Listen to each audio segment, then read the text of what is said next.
All right, we are here, and I'm excited for this conversation and to keep things moving forward and to open up to all the things that are here. We are here, and I'm excited for this conversation and there's two of me right now, in case you can hear the other me. But I want to get this conversation started with the space of understanding that what is it that you're putting first in your life, especially guys. So many things are often first in our lives, and they're nowhere near moving us where we want to go. And that's what I want us to get really going in this conversation, so that we can all keep it moving and getting this thing started, so that we're all elevating together. So that's what we're going to be talking about. What are you putting first in your life, and how are things coming together in your life and our lives as we talk in the group. And let's get this party started. We'll see you soon. Peace. When I am asked to speak, I embrace the calling. It is my responsibility to make sure to leave everyone inspired to elevate in all aspects of life. In the 26 states and 10 countries, it has been my energy that is infectious and magical. The impact elevates everyone to new heights. It's time to conquer our challenges. Relationships across the board, communication gaps, fear of the unknown, limited beliefs, and all that holds us hostage in life. The path to power is peace, and peace is the power to live by. The unique perspective that I bring to the table inspires all. Professionals, executives, students, coaches, and athletes to reach their highest potential. That is why I, Sid McNairy, am known as the secret weapon. Whether it is tackling mental health issues, success in business, or winning at life, every moment counts. Get ready to receive the tools to win. It's time to win at everything. Let's connect today. Peace. Hello, my name is Miles. Discover a powerful journey of resilience, purpose, and spiritual growth in the autobiography of a human by Sid McNairy. In this compelling autobiography, McNairy shares the personal challenges and triumphs that shaped his path to success, while offering insight for professionals seeking deeper meaning and balance in their own lives. Drawing from his experiences growing up Catholic, participating in indigenous vision quests, and studying the Buddhist path, he reveals how diverse spiritual traditions ultimately guide us toward the same destination: connection with the Creator and our highest selves. Through practices such as meditation, yoga, and spirit medicine, McNairy demonstrates how life's victories and hardships can become opportunities for growth, self-discovery, and lasting peace. The autobiography of a human is more than a memoir. It is an inspiring reflection for professionals striving to align purpose, personal development, and inner clarity. Available now on Amazon, this transformative story invites readers to reflect, grow, and step confidently onto their own path of self-discovery and peace.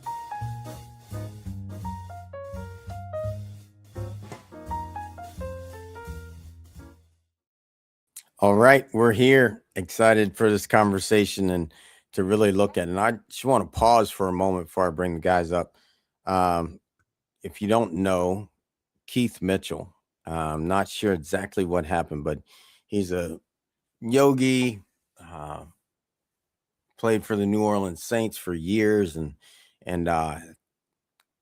he's passed, and it was looks to be a homicide. And so just want to take a moment and give my regards to his family, as I got to know them, helping him publish his book and things like that. And so yeah, just another good one gone too soon.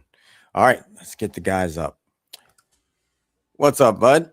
And Tony, glad you made it. How you guys doing? How's it going, gentlemen? Tony. Tony. It feels good. All right. What's up, brother? Good to see you. Great to see y'all. What's going on? What's cracking? It's Wednesday. Men's Circle was this morning. I'm here to tell you, I love going.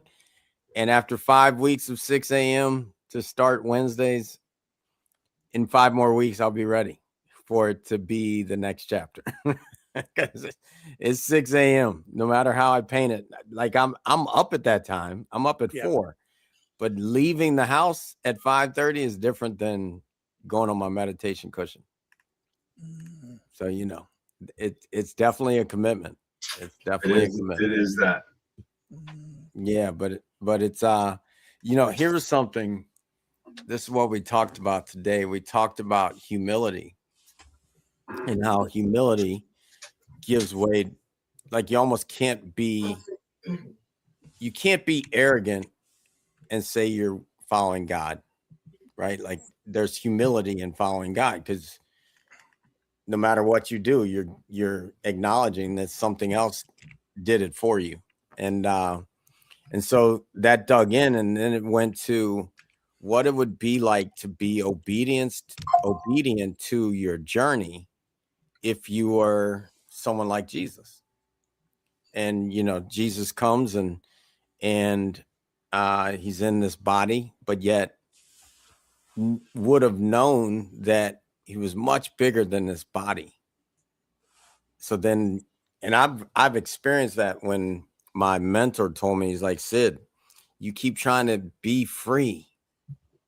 You're confined. You're in this body. No matter what, there's limitations to this body. Go jump off a building. You'll know there's limits, right? Like you'll know there's limits. And so that part of it, just being able to be obedient to something bigger. And then I heard this was something they said that was amazing. Self-ambition ask, what can I do? Or what's in it for me? God ambition says, I don't want to misquote this. God ambition says that, give me 1 second, pulling it up. Okay, here it goes. Selfish ambition asks, how can this advance me? Godly ambition asks, how can this advance the kingdom of God? And I never looked at it like that, but I love it, because it's like, okay, how can I be here to serve my purpose that moves the kingdom forward, right? Which is everything. Everything is the kingdom. Everything that we do, everything that we move forward. And so it kind of opens into this conversation of what is first in your life. So either one, you can go for it. Answer. What's first in your life? And then I'll come back in. I'll say this. I like what that said, but if we can even make that even a little simpler so that it applies to everyone, regardless of what their belief is, it may be, how can my ambition help move humanity? Because ultimately it's the same thing, just using different words, kingdom or humanity, because is what you're doing, what your ambition is just something that's selfish and only for you, or is it going to help mankind and help others move forward, which in my vision, my opinion, is moving the kingdom forward, as you said, except breaking it down a little bit differently. So, because there's so many people that, the stigma behind one thing or another, which again, I don't really care, but again, just to appeal for that broader audience. And I think that that's just an easier way to say it. So, I like to say that oftentimes I say that the purpose of life is to be happy, right? To be joyful. And I say that because if I'm in that place, that means that those around me aren't suffering, right? Because if someone around me is suffering, then I'm not really in a good place. And I do what I can to help where I can. Again, we're all fallible and we're all far from perfect. Yet, I'd like to believe that most of the moves that I make, most of the decisions I take, are not selfish and are thinking of others. I'd like to believe that that's what I do. Of course, we all have those moments and we all have those thoughts, and sometimes what we want to do and how it turns out are different. Yet ultimately, I think that, again, I've said it before, and I think that when the purpose of my life is to leave the world and everyone I meet a little better than I found them, right? So I think that in itself moves in the direction that you're saying. So I love the conversation, love the topic. Let's see where it goes. All right, Doc. Nice. Yeah, this is a great question because I'll be open here. I don't want to like this vulnerable word. I hear it too much. I just like to be open. I like to keep things simple. I think right now it's a ping pong for me. I guess for me, what's first in my life, it's a tug of war between purpose and personal growth versus family and relationships over hustle. You know, when I was younger and I had hair, it was all career, career, career, career. And then a number of years ago, it flipped and it's family and relationships. And I'm sure there are people on the screen, and Sid and I have maybe had some offline conversations about this, is that I'm in a part of my journey now where taking care of my parents and making sure things are good with family is what I'm working first on, in combination with my own personal, space.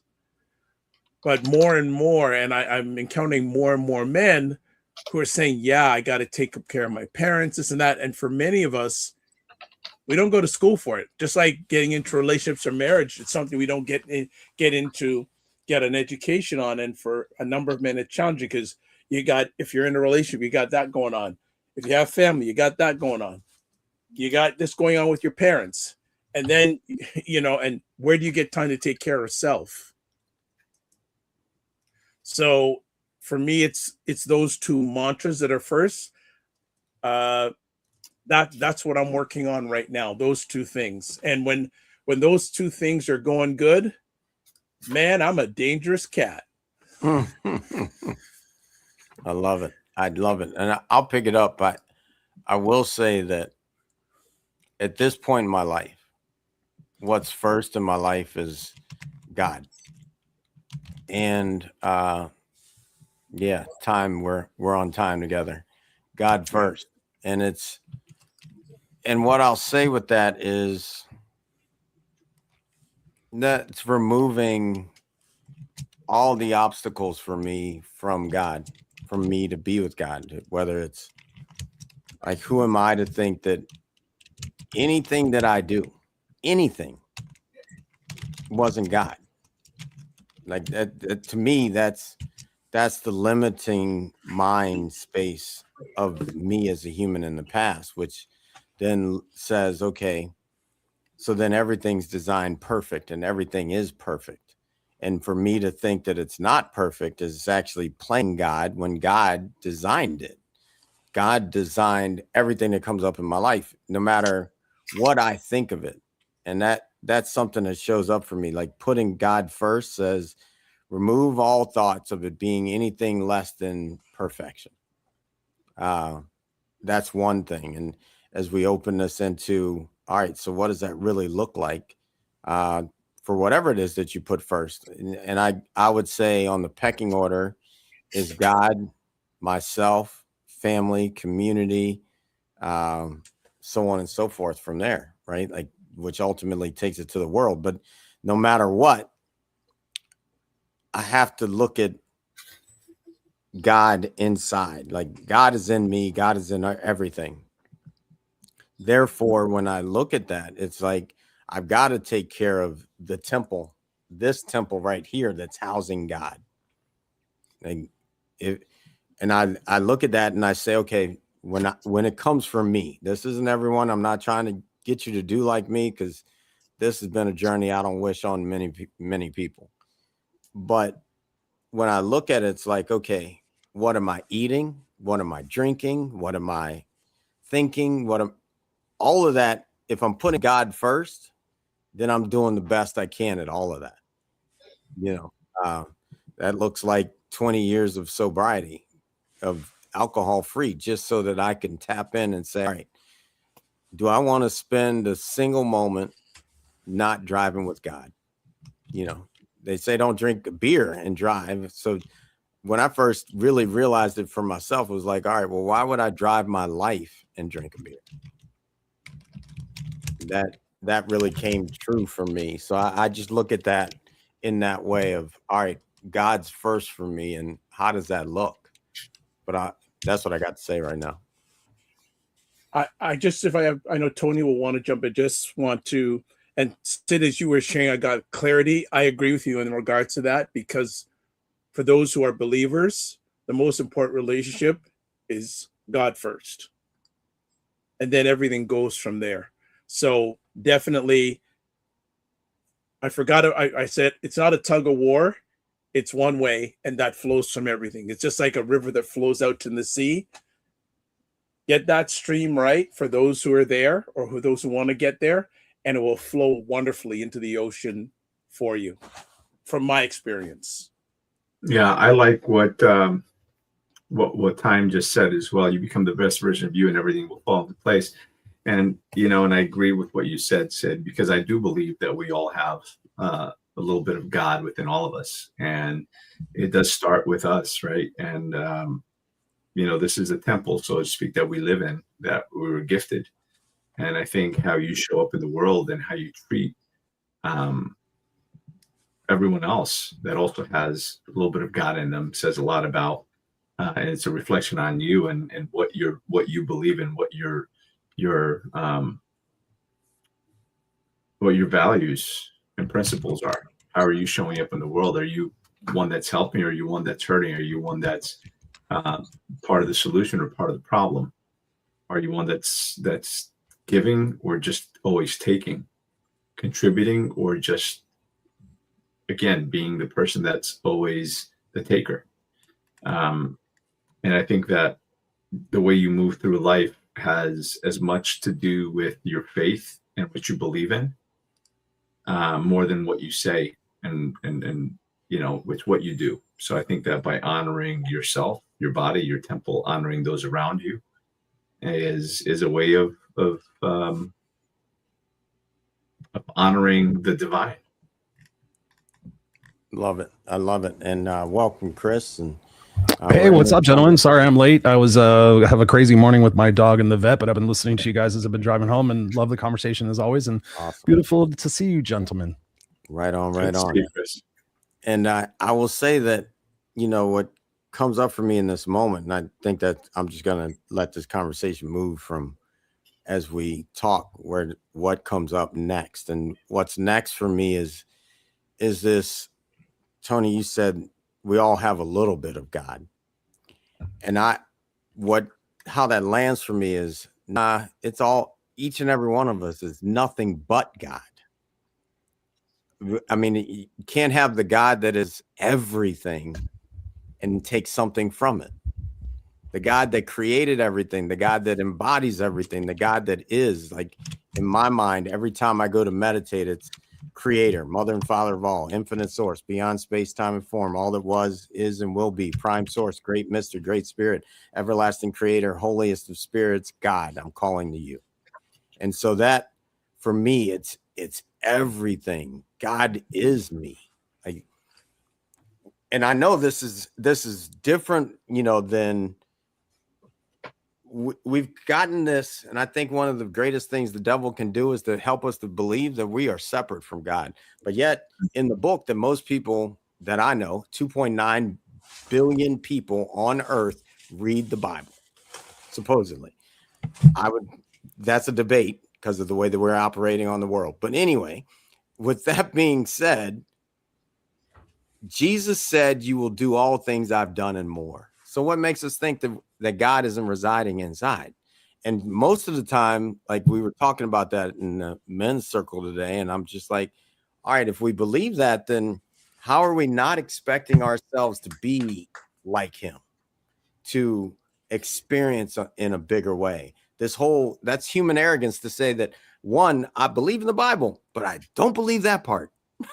Like, that doesn't make any sense. That's human arrogance. God is inside, and it's okay for us to start to say, okay, why is the world like it is? Because I'm in it.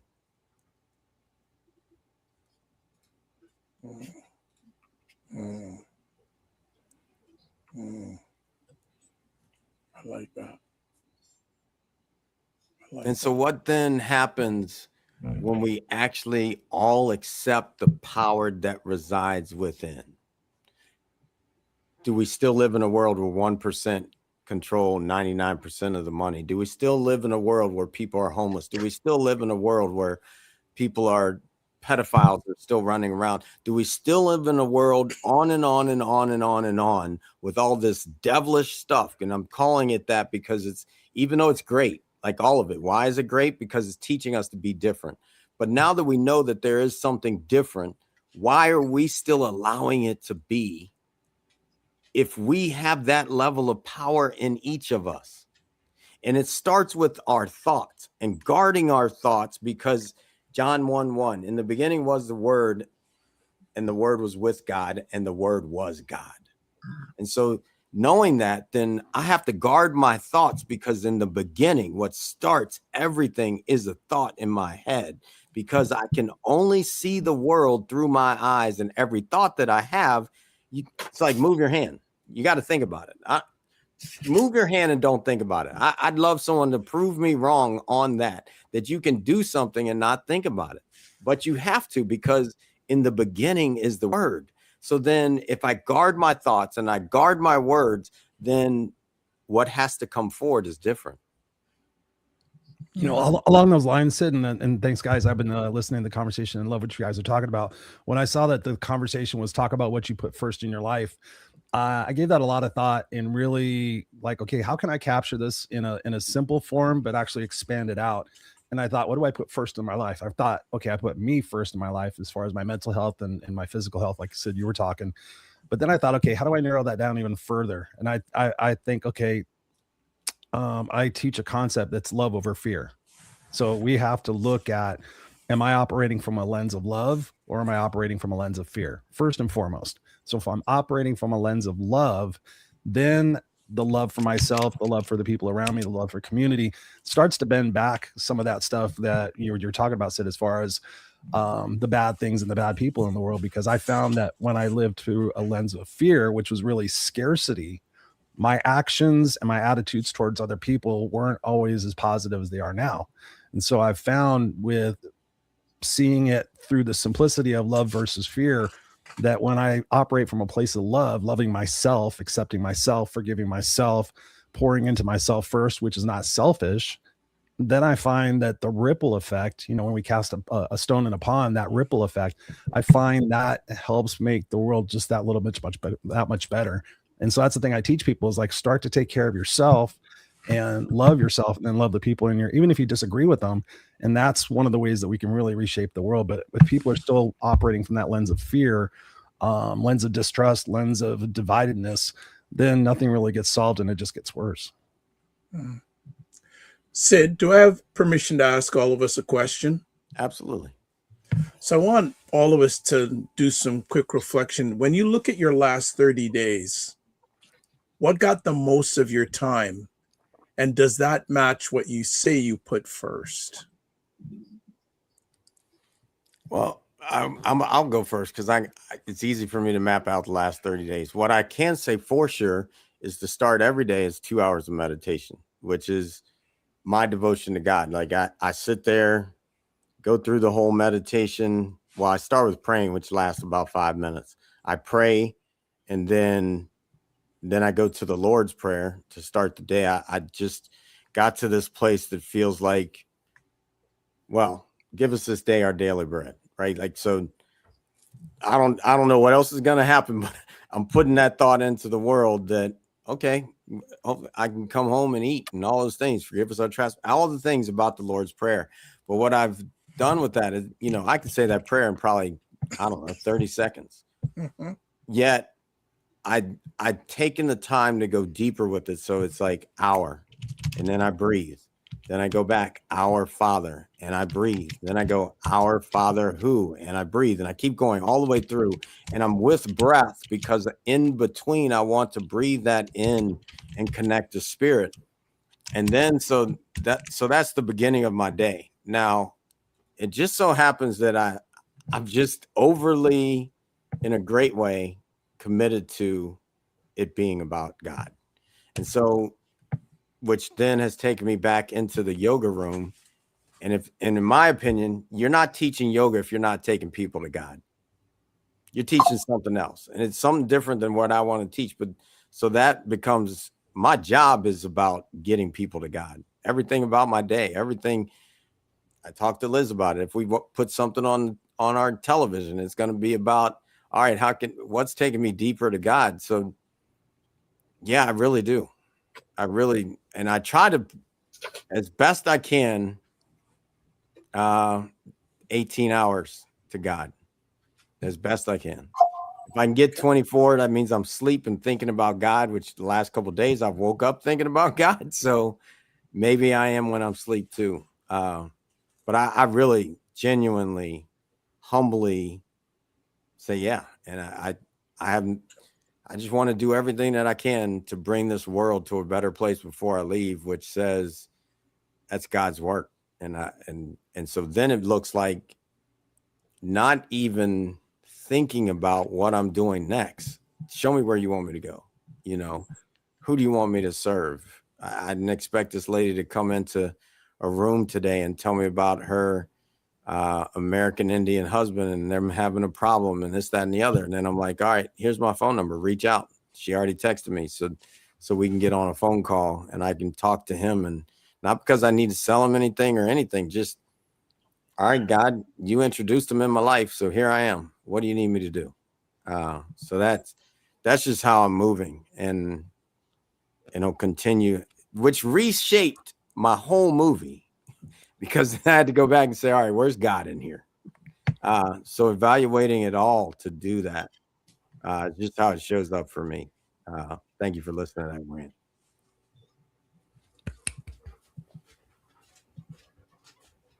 All right, Tony, Chris, Dr. Vibe, it's your turn. Well, I figured I already talked, but that's a great question, Dr. Vibe. Thank you.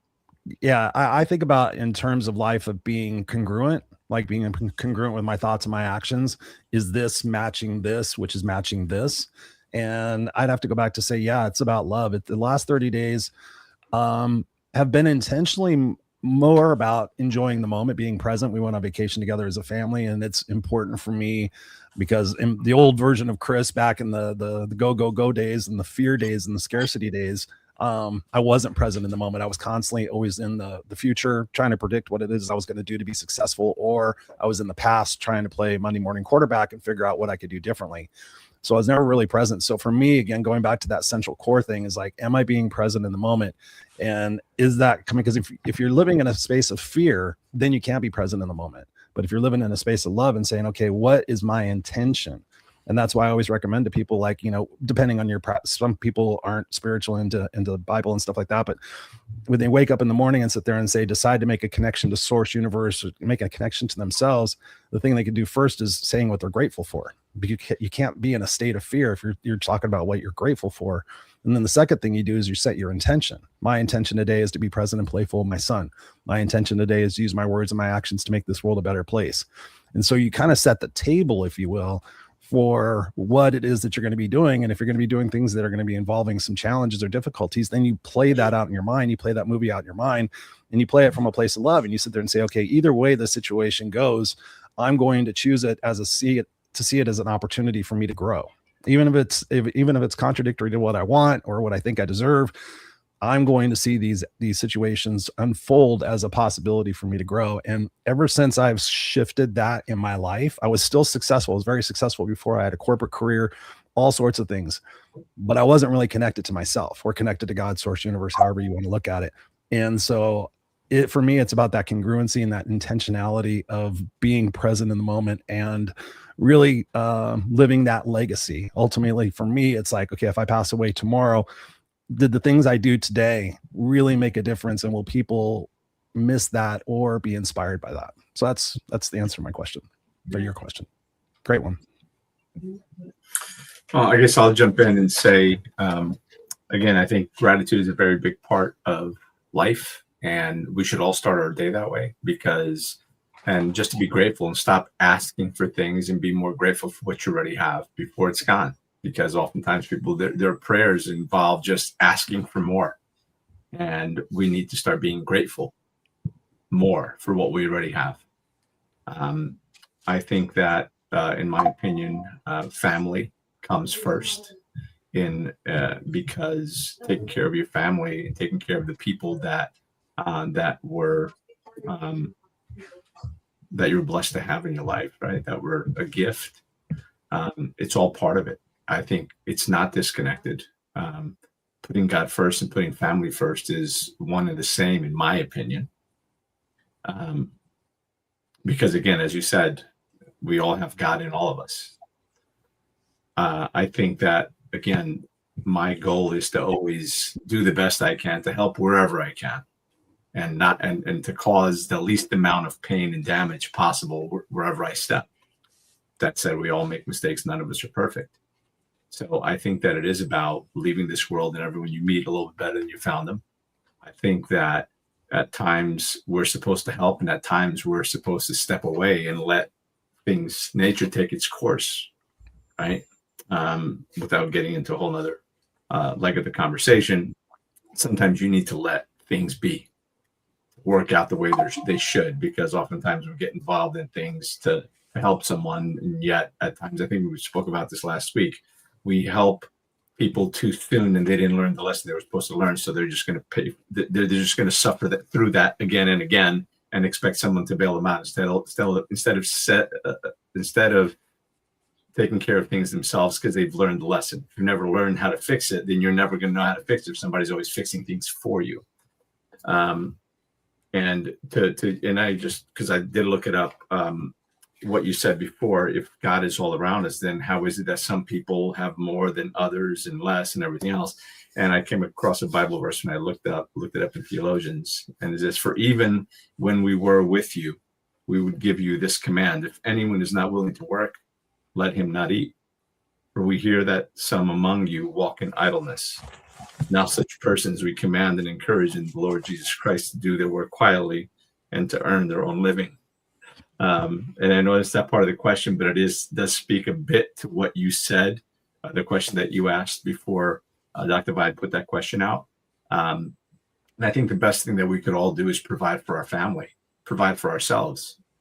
And when we have abundance, we help others, even when we don't have abundance. But we got to remember that we must take care of our families first, because that's our responsibility first and foremost, right? Is to take care of the gifts that were given to us, take care of this body that was given to us.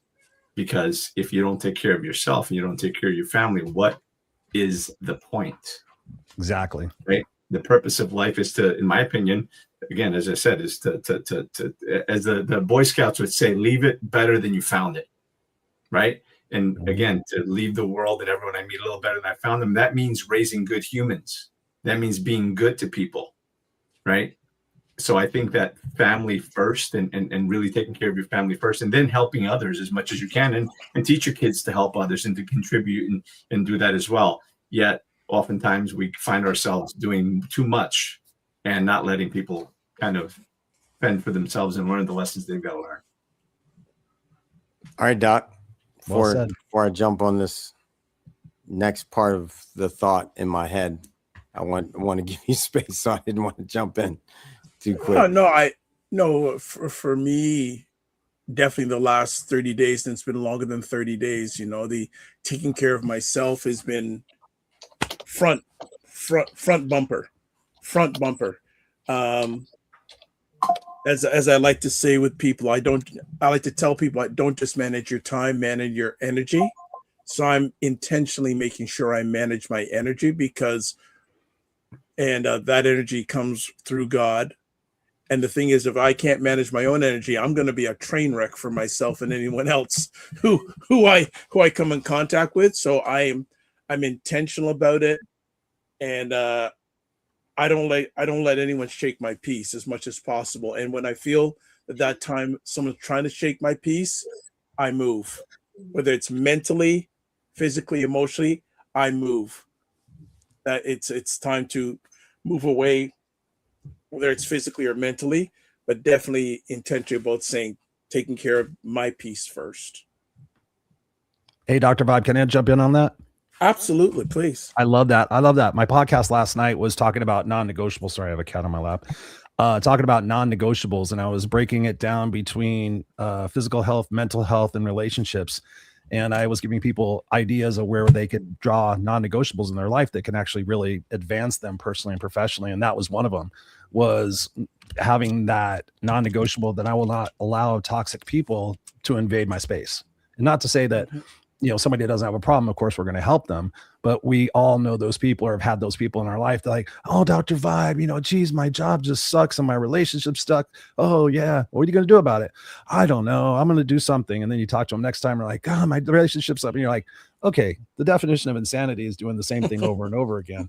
So having that non-negotiable to sit there and say, you know what? I care enough about myself that I'm going to protect my energy and protect my love. I'll be there for somebody. And perhaps I need to have a tough conversation with them. But also at the same time, not allowing yourself to be a part of that emotional vampires, those energy vampires that can come around us. So I love what you said. I wanted to capitalize on that for people listening, because it really, when you put that non-negotiable in there and you really examine the things that we tolerate in our life. I have my coaching clients do that exercise, and they find that they tolerate a lot more than they should. And then once they start eliminating those tolerations, their self-love, their joy, their abundance, their ability to serve their family just exponentially increases. So capitalize on that. If I can just jump in and just put a cherry on top of that as well, is, one thing that I often say, and people talk about, oh, that's selfish, being selfish. Well, self-care isn't selfish. Yep. Self-care is essential. Not practicing self-care is actually selfish. Sounds counterintuitive, but think about that. If you're not at your best self, if you're not taking care of yourself, you're taking care of your health, if you're not sleeping, I know that I have a hard time sleeping. So when I sleep less than 5 hours, I am not that good for myself, to people around me, to God, to do whatever it is. I'm firing on like 3 cylinders, never mind 4, 6, or 8. So practicing self-care is essential, because if you're not showing up, if you don't have the energy, and if you're not feeling well, if you can't show up as your best self, you're showing up as a lighter, dimmed down, dumbed down version of yourself. So it really is about practicing self-care. And practicing self-care is, in a way, honoring God as well, because again, you're honoring the vessel. You're taking care of you so that you can show up as your best self to do the best work you can at whatever it is that you're doing, whether you're sweeping floors or whether you're cleaning arteries in somebody's heart, whatever that might be. Just to be the best, you have to show up as the best you can be. So practicing self-care is essential. Walking away from toxic situations, toxic people, leaving toxic relationships, not tolerating so much bullshit in your life. And oftentimes we tolerate mediocrity, tolerate shit in our own lives from ourselves, right? And that's a conversation that I have with myself often. It's like, what the hell am I tolerating? Why am I tolerating this? From myself. Right. I'm not going to tolerate it from other people. Why should I tolerate it from myself? So practice self-care is absolutely essential. It is not selfish. Take care of you, because if you're not here, because if you don't take care of you, you won't be here to take care of all the people and the things that you find important. You're not going to be here to practice and do all the things you say you want to do, the people you want to help. So if indeed you're being honest with yourself and you say that that's what you want to do, and you're not practicing self-care, you're lying to yourself. Exactly, Tony. One thing I want to capitalize on. Hold on. I want to run it back to this idea of family. And 99% of everybody on earth is exactly the same. Bleed the same DNA, 99%. And if we go back, if you believe there was a beginning, like if they didn't just sprinkle a ton of humans at once, if humans evolved from something, there was a first human. If humans were created by God, there was a first human. And then when you go out from there, everybody's family. Everybody's family. And so when I look at putting God first, as soon as I think that anything is other than God first, I've actually separated from God first. So if I think that my family's first, I've actually disoriented my brain away from God first, because it is God. Like that's just me. I'm just sharing this. Y'all can say whatever you want. But that's really where I am. Like it's not making logical sense in my brain anymore to say my kids, my parents, my whatever. Like, and I know that was tough for my children, raising them when they thought oh, wait a minute, my dad takes care of everybody like he does us. What it literally was tough for them to look up and think, does my dad love us when he's loving everybody the same? Like that was just tough in my journey raising my children. And fortunately, the oldest is like, actually, dad loved us more than we could have ever imagined. That's God to me. God, we can't even imagine how much God loves us because he lets us do the bullshit that we're doing right now. And then still loves us. Like really, like, so when I look at it, for me, it's something more than what I can imagine when I'm putting God first. It's more than what I think. It's more than what I even imagine myself doing. I have to let go and just be selfless. So when that person walks in that actually might talk about the same thing over and over and over again, then it's on me to look at, well, why? Why is that happening in here that I am still reflecting the same thing over and over and over again?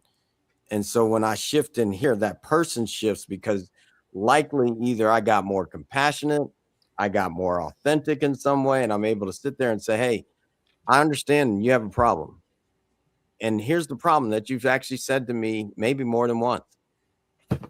And so now what?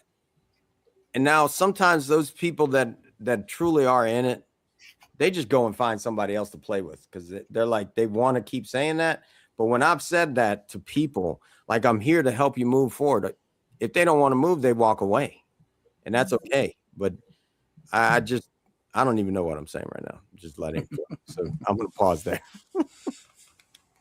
No, that's a great point. And the thing I was going to go back to for people is a visual, the way I've learned how to say it about that self-love and that self-care. And it's so important. Tony goes, oh, I don't want to be selfish. I'm like, okay, let me ask you, like, who do you love most in your life? Most of the time it's their kid. Okay. So what's your kid? His name's Doug. Okay. How old is Doug? He's 9. Okay. On a scale of 1 to 10, how much do you love Doug? 10 being absolute that you would take a bullet for Doug. A 10. I love him with all my heart. I love him more than life itself. Okay. Okay. Same question for you. How much do you love yourself? How much do you take care of yourself? And that's where the disparity starts coming, like probably a 4 or 5, a 6. I'm like, okay, can you imagine that what you're keeping from Doug by not being the best version of yourself, by not taking that time to go to the gym or that time to fill your own bucket first? Like, how much different would how much different person of you would Doug get if you were that whole complete person and feeling love and feeling that sense of joy? And that every single time, you guys can use it yourself. Every single time people go, oh, I didn't look at it that way. I just thought I was giving him a 10. I'm like, no, you're giving him a 6. Thinking you're giving them a 10, but you're not. And that's then people start to shift and not see it as selfishness. They see it as self-love and self-care. But you go back to the conditioning process. When we're kids, we're taught to think about everybody else, and don't be selfish and don't be stingy and that kind of stuff. And that stuff kind of sticks in our brain a little bit. But when I tell people that really shifts it for them. Yeah. If I can just jump on that as well, is, one of the things that I've taken to saying, and I've been guilty of this, is, we're always so busy and we're always, we say yes to too many things, and we've only got so many yeses to give throughout the day because there's only so many hours in the day. And the more yeses we give to things that don't matter, the more no's we have to give to things that do. Mm-hmm. Right. That means if you're saying yes for something else, for a customer, a client, a friend, whatever, and now you're out of time, now you're missing your son's baseball game. Now you're missing that family time. Now you're missing this or whatever. And like I said, I've been guilty of this. And at times I still am.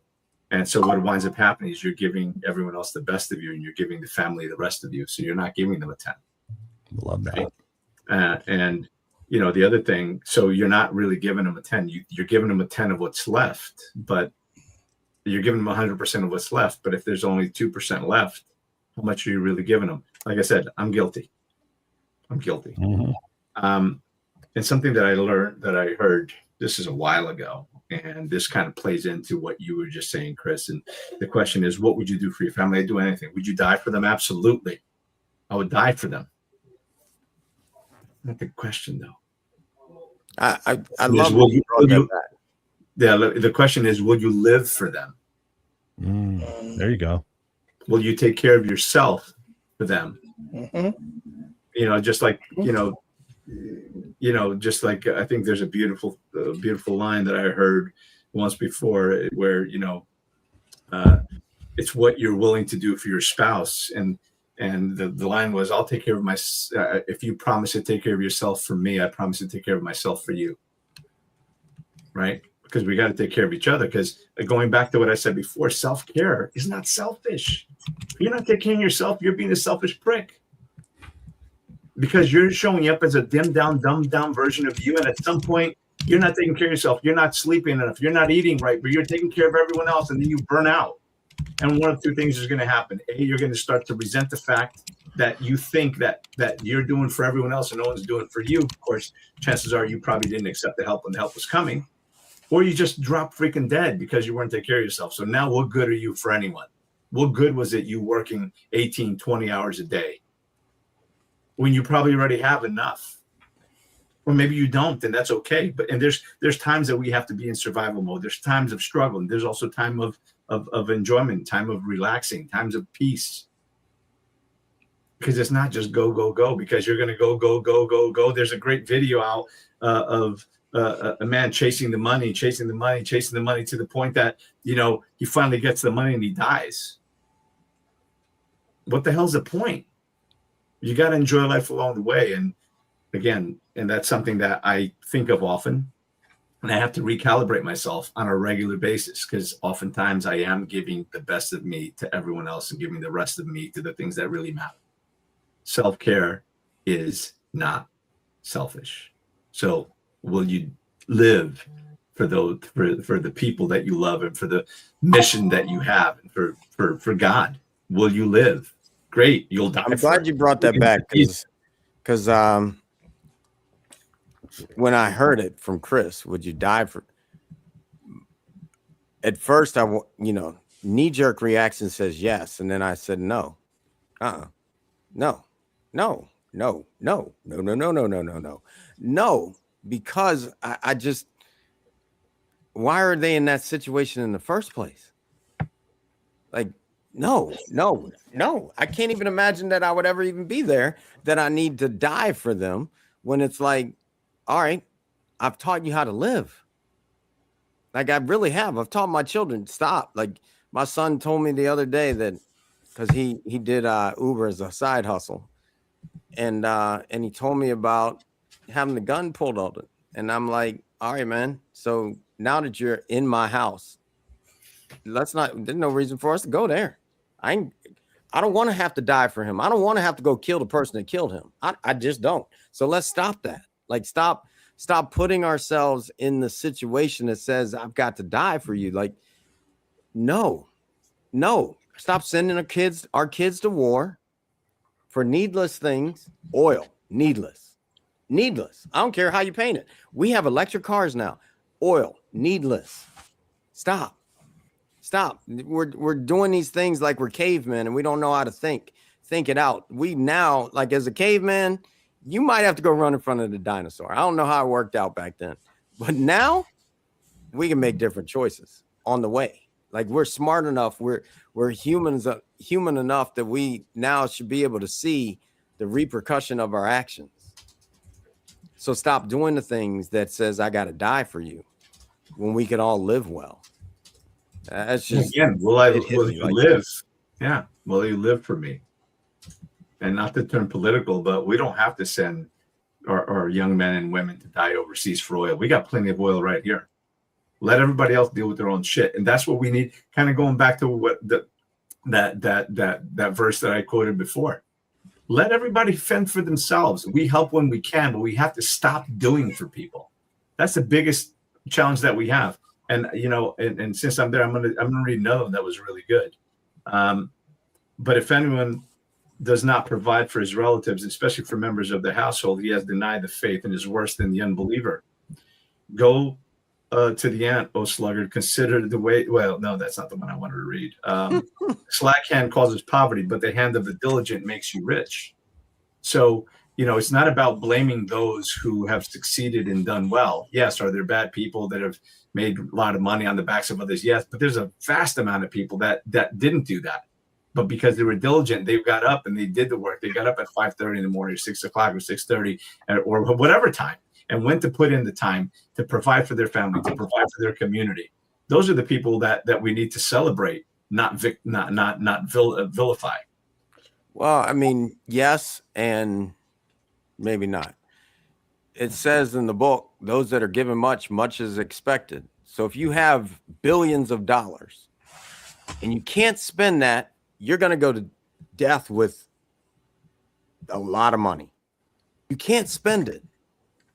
So with the billions in your bank account, why aren't they? Those that are given much, they're likely, if you believe in the book, then there's going to be a problem. That's going to be something to answer. I don't even know. It's not that big a deal to me. You do what you do. But I know that for me, in my heart, where I am in this moment, give me $1 billion. I got to go take care of a lot of people. And we should help those that are unable to work, but we should not help those that are unwilling to work. Well, then why would Jesus go to the cross and say, "Forgive them, Father, for they know not what they do"? So then why aren't we able to live? Here's the thing. I'm not Jesus. And yeah, I'm but you're supposed to be like him. You read the book, you're supposed to be like those that are unable to help themselves, but I'm not willing to help those that are unwilling to help themselves. So then, therefore, don't say I put God first. Listen, brother, I get it, but there's always going to be, unfortunately in this world, in today's world, there's more takers than there are givers. There's Why more is that? Because we're not getting, again, unless this is going to get political, we probably shouldn't go down that road. No, but I think I'm not even saying political, because listen, you go to Yosemite National Park as an example, and there's a sign that'll say, "Don't feed the bears," because or any wildlife, because if you feed the wildlife, they get used to being fed and they will no longer fend for themselves. And when you're not here to provide for them, they'll die or they'll get sick, whatever else. And that's not the only reason you don't feed wildlife. You don't feed wildlife because they will attack you when they know that you are the food. Yep. Well, this is true, but the other reason that you're feeding pigeons, they're going to think they're going to be fed as an example. They're not going to kill you. A bear will kill you, but a raccoon won't. Neither will a squirrel. But my point is, when you provide, I think the coons get you though. I'm just letting you know we got some crazy coons in Florida, so don't go feeding these either. No, but my point is that the same thing applies to humans. When you make life too easy and you give them everything, somebody did an unscientific study, and you may have heard me share this before, Sid. And the man just decided one day that he was going to go. He took the bus to work every day, and he decided that every Wednesday he'd go and he'd give some guy standing on the platform $10. And he decided, he was like, "What?" The guy's like, "What is this for?" No, I don't need it. No, please, let's just take it. And he did this week after week. And after doing this for like 8 or 9 times, one day he showed up and he didn't give the guy the $10. You know what happened? The guy's like, "Yo, where's my $10?" Yeah, I've had that experience. But then there's also these kids that are fed everything, that are rich, spoiled brats. So just as you say that, there's the opposite that happens too. But then as they become rich, spoiled brats, they still go on and work. So I wouldn't say that that's a 100. There's nothing that's always there's things that we're correct, but I don't say that not everybody fits in the same box. What's that? Not everybody fits in the same box 100%.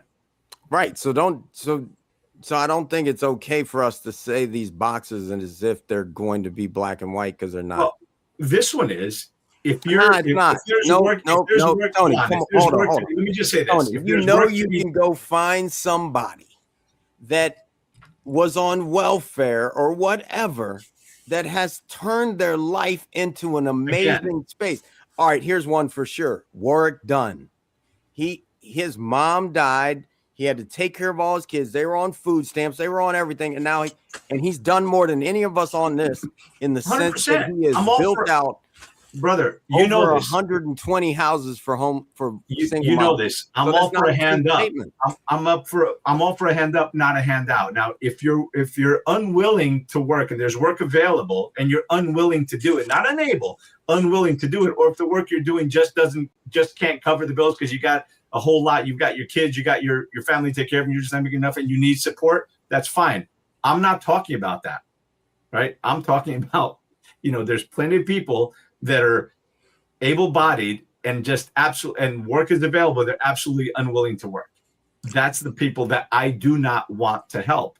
And if that makes me further away from God, then, you know, I guess I'll take it up with him later. Well, help can come in many different ways. I want to jump in because I know Chris needs to leave at the top of the hour. So I just wanted to know if, you know, we're coming to the end, and I just want to see if he has any last thoughts before he has to do something that's first on his list. His son.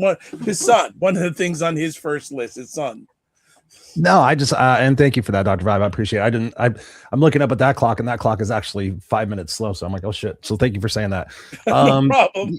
Yeah, you know, it just goes back to, for everybody watching and listening, it really is about what are one or two things that you could take from this conversation, depending on who you understand or agree with, or just take those couple of things and start to implement them. Don't think about them like, oh, maybe I should do this. Just start to do a couple of things. Like what are a couple of things that you can do to take care of yourself?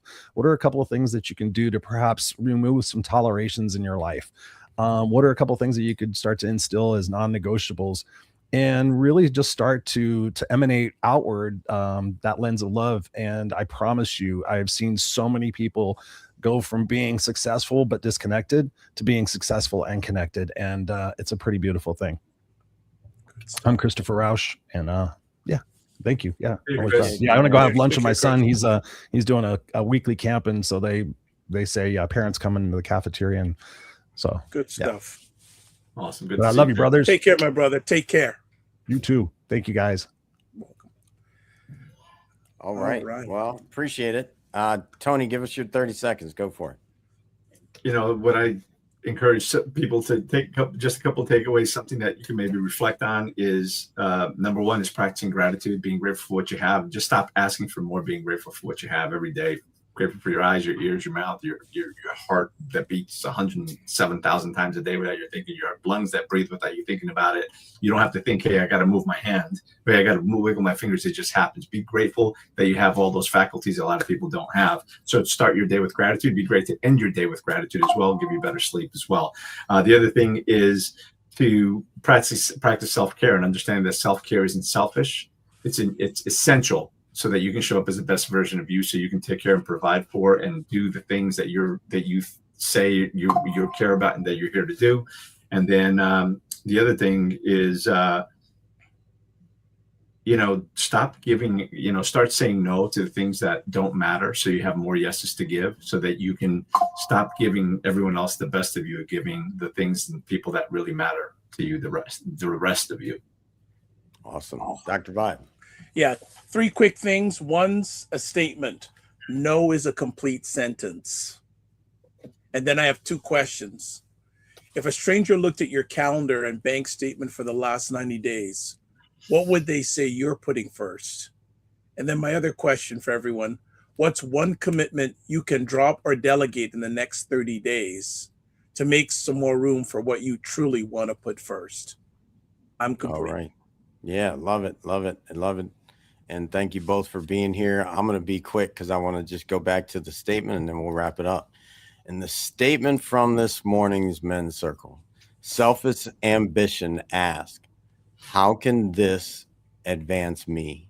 Godly ambition asks, how can this advance the kingdom of God? And the kingdom of God includes us all. So may we advance the kingdom by being the best version of ourselves for everyone else too. Thank you for tuning in. Head over to sidmcnairy.com. Love to connect. See you soon. Peace. I've been at peace for so long. It seems like I've been sitting all alone. Would you know when the crew is coming through? They're the ones that will make anew. Gotta go, gotta flow, gotta choose the truth. We the ones that will raise the roof. Let's roll up and throw down. Let's go and feel the sound. Good vibes, one try. Can you feel me now? Be you, be me, be free. Go and take it till we bounce the beat. Take it to the streets, make a move the feet. I can slow it down, look in my eyes now, just like you two want it fast. Spread them wings and make it last. God was the one to erase the past. Time to bring it forward to see the forecast. Did you hear it? Did you hear it? Lift your dreams and fill the glass. Did you hear it? Did you hear it? Lift your dreams and fill the glass. That was God's broadcast. That was God's broadcast. Time to embrace the peace. Time to embrace the peace. Time to embrace the peace.